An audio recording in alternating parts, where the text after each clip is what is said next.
with Matt Canada, just like you said, gets a promotion just suddenly out of nowhere. Don't know what happened to Mike Sullivan, but according to the Scores, Jordan Schultz, for those who have not heard yet, Matt Canada is taking on a more prominent role with the Pittsburgh Steelers offense and will now work daily with Kenny Pickett in all efforts to improve their quarterback play and improve their offense. The Pittsburgh Steelers are all in on this guy. Meanwhile, the Pittsburgh Steelers fan base is literally screaming and begging for them to get rid of him at all costs. They're not listening. They're saying, screw you guys. We know what you're doing, even though we haven't been successful in quite some time now.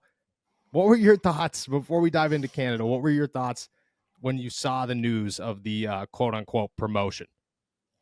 It didn't make a whole lot of sense to me. I don't understand how the offensive coordinator can get promoted without becoming like the head coach or or like a front office executive. Sounds more like just a shuffling of like duties and like, who does what on a daily basis. But was he not working with Kenny Pickett before? Like, well, I would guess I don't Sullivan really would be like the guy that's with him most of the time. And I guess since you've Mitch, so like usually like a position coach works with the younger guys like that. So like when Canada was brought in, it wasn't to help Ben, it was to help Mason Rudolph. We all saw how that worked out. Didn't work out very well. Sullivan would probably work with the younger guys, but with Mitch and Mason, the younger guys, Kenny Pickett. So I have no idea what Mike Sullivan's job is after this one. Like, I just feel like he just replaced Mike Sullivan. Yeah, which, okay. I don't know. I felt like it was the kind of stuff that Matt Canada probably should have been doing anyway, like I don't, so I don't really know. Maybe it was just a show of confidence in Matt, and maybe it was just a way to say like a public show of support. Who knows? But it seems to have worked. I don't know. Right. Maybe it worked. Like he was good for a week. But yeah, we'll see. We'll see how it goes. I'll be interested for someone to actually ask him like, hey, how does your job change? Like, how is this different now that you've gotten your, promotion? Like what do you do differently day to day now that you have a theoretically different job? So do you want me to answer that? Because I can answer that for you. Oh, yeah, I appreciate the question. That's how he's going to start that off.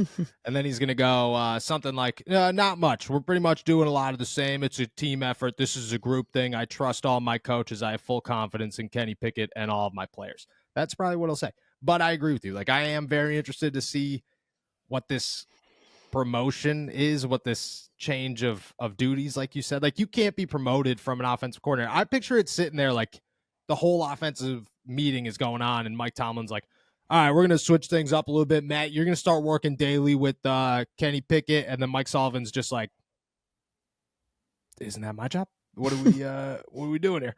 Yeah, I have no idea. But just like you said, it did work.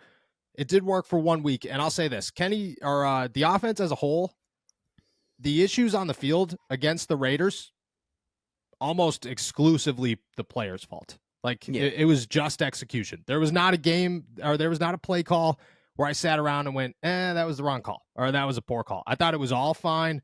I haven't dove into like rewatching routes and that type of stuff yet, but for the most part, like, receivers were open. There was a running game.